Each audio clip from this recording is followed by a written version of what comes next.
Hey guys, welcome back to another video. Today we're talking about Sonic the Hedgehog. Go ahead and put that away real quick. So, I was lucky enough to see this in theaters before life blew up in our faces. Went and saw it one day with one of my friends, and we enjoyed it. I'm not gonna lie, it's actually a really good movie. It's directed by Jeff Fowler from 2020. Fantasy sci-fi film, and it has the pleasure of being, well, it had the pleasure of being the second film I saw in theaters. I think the first one was Birds of Prey. I think it went Birds of Prey, Sonic, Invisible Man, and then, shut down. So, this film stars Ben Schwartz as Sonic, James Marsden, who we've seen a ton of in the X-Men franchise, and here we finally get to see him as Tom Wachowski, and of course, you know him, you love him, Jim freaking Carrey as Dr. Robotnik. Yeah, so notice I only put 3 actors there. It really is just those 3. Throughout the whole movie, it's just that. It's really just Tom and Sonic, and then Robotnik on the other end. Yeah, Robotnik has an assistant, Tom has a wife, who I'll mention in a little bit, but they're really not big parts of this cast, and that's what I like, is a small cast that goes far. I am going to check all of this, or should have done it beforehand, but at the time it had a 63% on Rotten Tomatoes, and let's see what we've got now. Oh, I think we went up a point. We went up to 64%. And off of a budget of $95 million, it made $306.8 at the box office. So that's actually not bad. At the time that I did this initial review, it had only made $116 million. But that was like opening weekend. So we will get rid of that. As you may have guessed, hold on one second.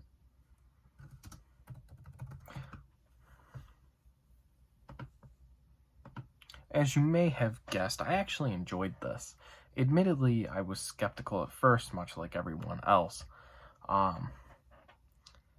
When they released the trailer, the design for him was absolutely horrific, and obviously people were like, what the hell is that? That's not Sonic. And the studio listened. They went back and they fixed what they did. They went back and made him way more video game accurate.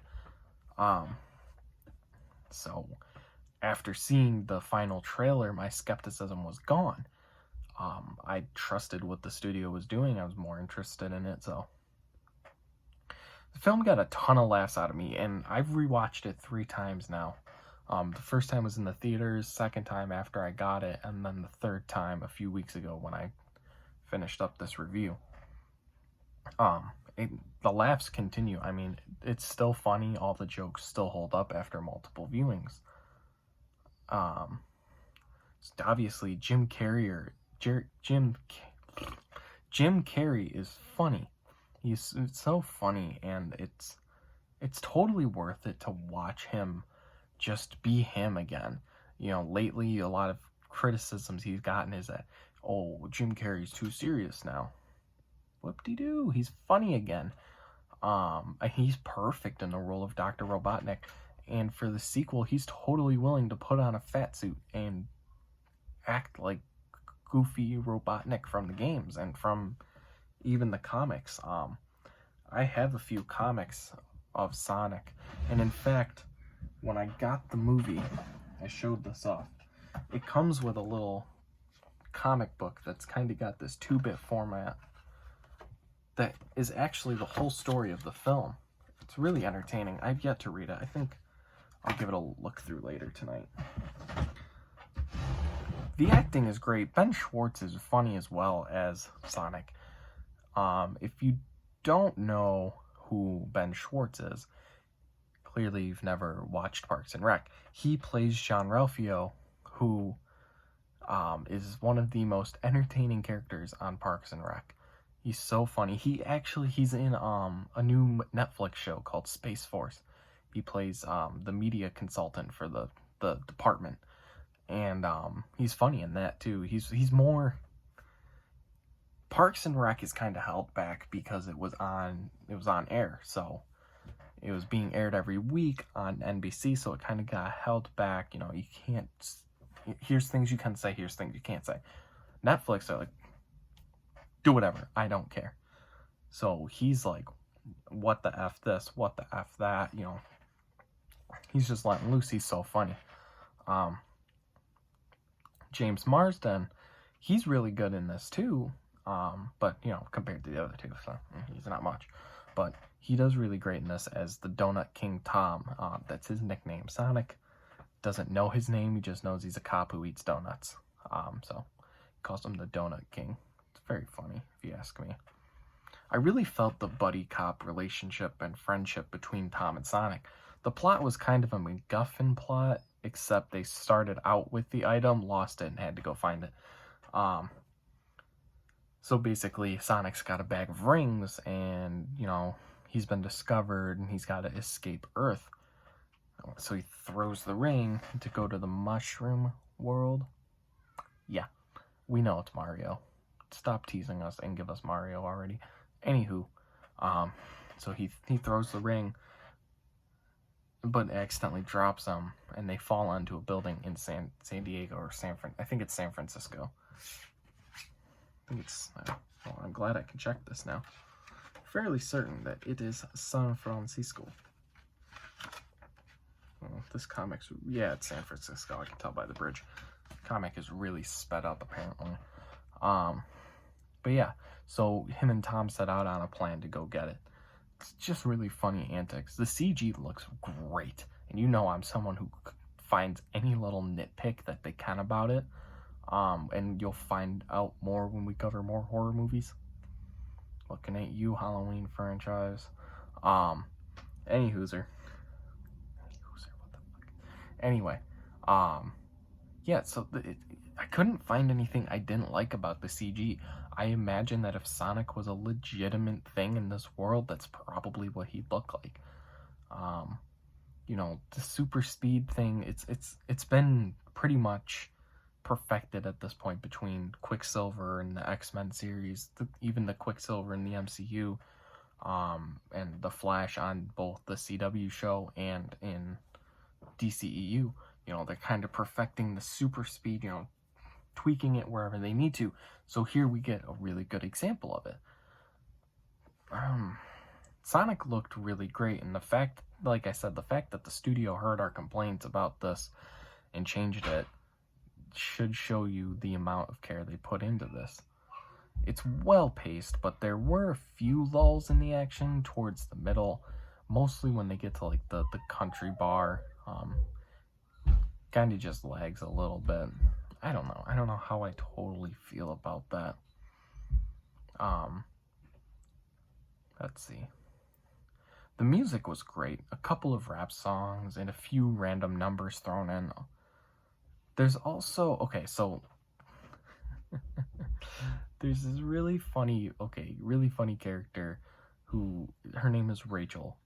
She's played by Natasha Rothwell, who is Tom's wife's sister. So his sister-in-law. She's constantly telling her sister to divorce Tom. Let me look up what the sister's name is real quick. I should mention Neil McDonough is in this. He plays Major Bennington. I just want the cast. Okay, Tika Sumpter as Maddie. Yeah, that's who the wife is. So she's constantly telling Maddie she needs to divorce Tom. All men are the same. Yeah, cheating and whatever. And then Tom shows up on their doorstep with Sonic, and she freaks out, passes out. So they have to tie her up to calm her down.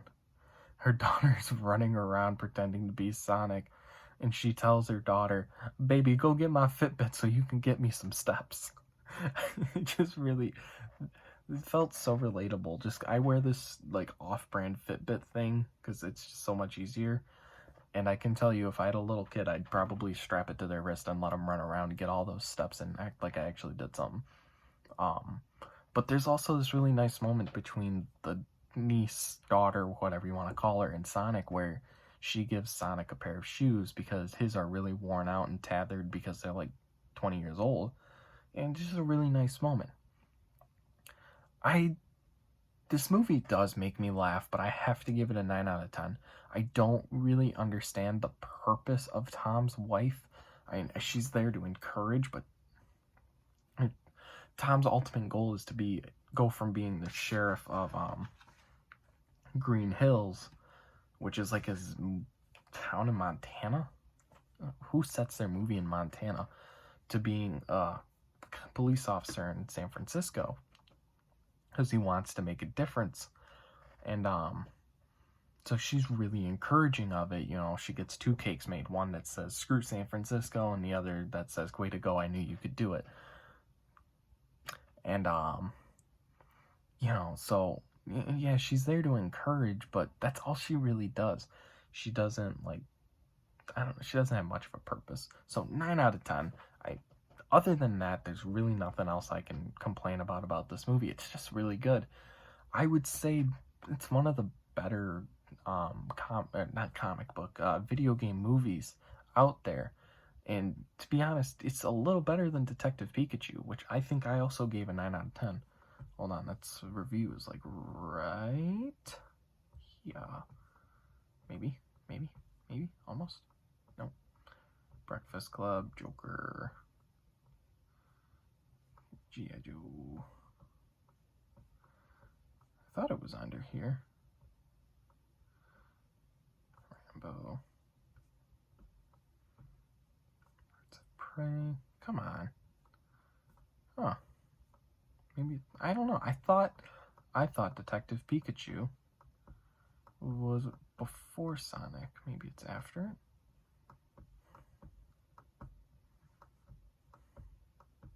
I don't know, I'm very confused now.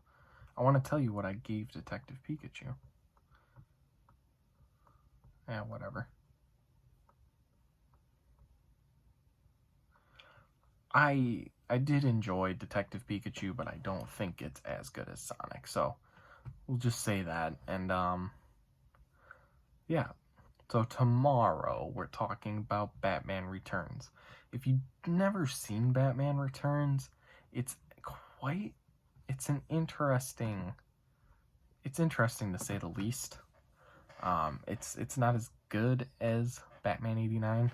So, you know, this one here, not as good as this movie, but it's better than what we get after it. So there's that. It kind of exists in this weird spectral plane of whether it matters or not. So there might be a few points in this video where you're like, dude, just get on with it. I'm very tired, in case you can't tell. And tomorrow's gonna be worse because I have to go to work. Work, yay. So, yeah, until Batman Returns, I'm Luke, and I'll see you guys later. Hey, I hope you guys enjoyed what you just watched. If you're interested in more of my videos, make sure you subscribe and hit that bell icon to get notifications every time I upload a video. And also, if you could, just leave a like down below and maybe even consider commenting, telling me things I did good, things I did bad.